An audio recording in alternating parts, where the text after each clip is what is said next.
Hey guys, Steve Laff here. This is going to be a tech tip video.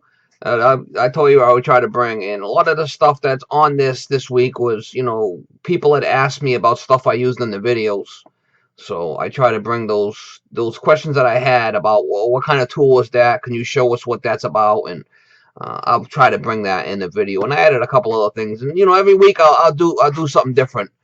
I got so many different ones. But if you see something on one of my videos that you have a question about, or you know, just leave a comment, and I'll try to put that in the next week's tool tip. It's nothing special, but it's just stuff that people have been asking me about, and I think that it might help somebody out there. So that's the only reason why I'm doing these little tool tips to try to help a couple of guys out, and it might help you. So some of the stuff, it's like going food shopping. If you're going down the aisle, some of the stuff you want, some of the stuff you don't want. You only put in the carriage what you could use, and it's the same thing with these little tool tips. All right, hopefully I don't bore you guys to death. Thanks for watching. I get a lot of comments about my little pump here. Basically, it's designed for like pumping out toilets and stuff, but it works good for like if you got a sink or something that's got a lot of water in it. You'll pump that out. Condensate pumps, you want to pull the water out of them.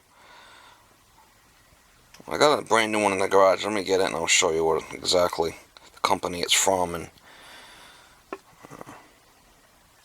what it's called and whatnot. Alright guys, it's the box it comes in right here. This is what it's called.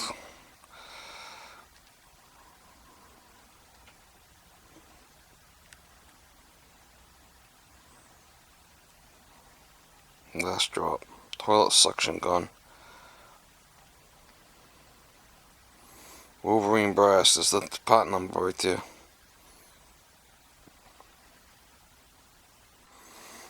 Here's what a new one looks like.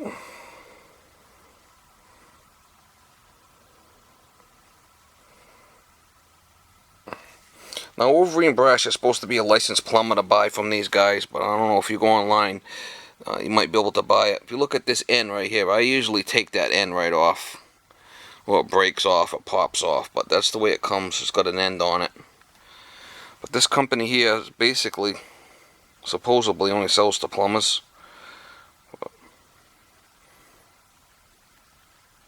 If you guys want one of these and you can't get them, I'm sure I can get them for you and ship it. They're not cheap. I think they're like, I'm not sure, but I think they're like 35 bucks or something, but they last a long time. It's a great little tool to have. I use mine. I get years out of mine, 4 years out of one gun. But might get longer out of it, but that's it right there. Just wanted to do a little video. I get a lot of people asking me about this. Another little cool tool that I use a lot is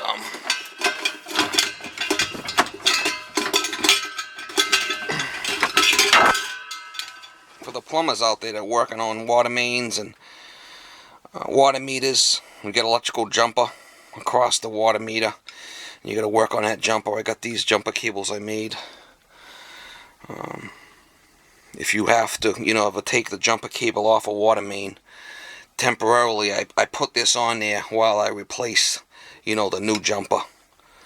A lot of guys might not need that, but you can get electrocuted if you don't use something like that. Here's another little stainless steel thing I use for dumping like, vinegar or bleach inside either condensate pumps or air handler drain pans. You can put water right in there and or bleach or whatnot, and you can get a controlled flow out of it. It's all stainless. That thing comes in pretty handy. Here's my drain snake kit. I've been getting a lot of requests to do a little video on what I use for flushing out the drain lines after I'm done snaking them. Whenever I snake a line, I always flush it after. There's a couple of things I made up. It's a piece of 7/8 hose. I just put a clamp on there on one end. On this end here, there's a 3/4 hose by 1/2 inch IPS adapter with another clamp. And I just put this right up you know, on the faucet, on the aerator, and I tighten it up, and I can get water from the faucet that way. That's one of my apparatuses I use. Sometimes the aerators will have a bevel on them. This won't work so good. If it's a square aerator, it'll work. You can really get a good grab on it. It's just temporary to flush the drain line out. Another thing I'll do is I'll hook it up to the supply down below on a cold water, hot water supply. This is just a regular 12-inch flexible supply. And again, 1/2-inch IPS by 3/4 hose adapter right there. And I just take a piece of hose. This hose right here does not have any end on it. So I could stick this one in the drain as I'm flushing. And I also got another double hose in there. Double hose connection. If I want to hook this up to the drain, this is just a regular 1.5" no hub clamp. And that's an 1.5" male adapter. Yeah, 1.5" by 1/2 reducing coupling, just with a boiler drain on it. And you could hook the hose right up to this. You hook this to the drain. After you're done snaking the drain, you know, hook this to the drain, tighten it up, and you can put your hose right on there and flush that drain line out. I always want to make sure the drain line's flush good before I reconnect the piping. And I got a lot of guys asking me about this, so I figured I'd do a little video about it. And I got the 3/8 cable in there, and I got the 1/2-inch cable in here. And I always just use one glove when I'm feeding the snake in there. I'll use that one glove, the rubber glove. And when I pull the snake back, I always put a rag on it to clean my snake going back. That's that there. Now if you got an 1.5" coming out of the wall, you can just change this to a Fernco. You know, 1.5" copper by 1.5" IPS. Just a regular 1.5" Fernco clamp. Alright, this is an 1.5" Fernco.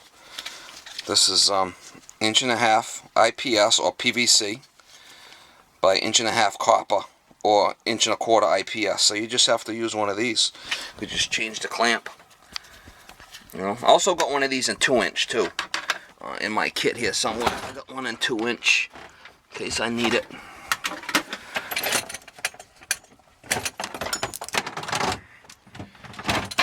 Here's another one, 1.5", but this one's got a gauge on it. I got a 2-inch one in there somewhere for 2-inch pipe. Yeah, this is another little cool rig that basically all it is an antifreeze container or a 1-gallon oil container that I cut the top on. And what I like about this is these sides are flexible.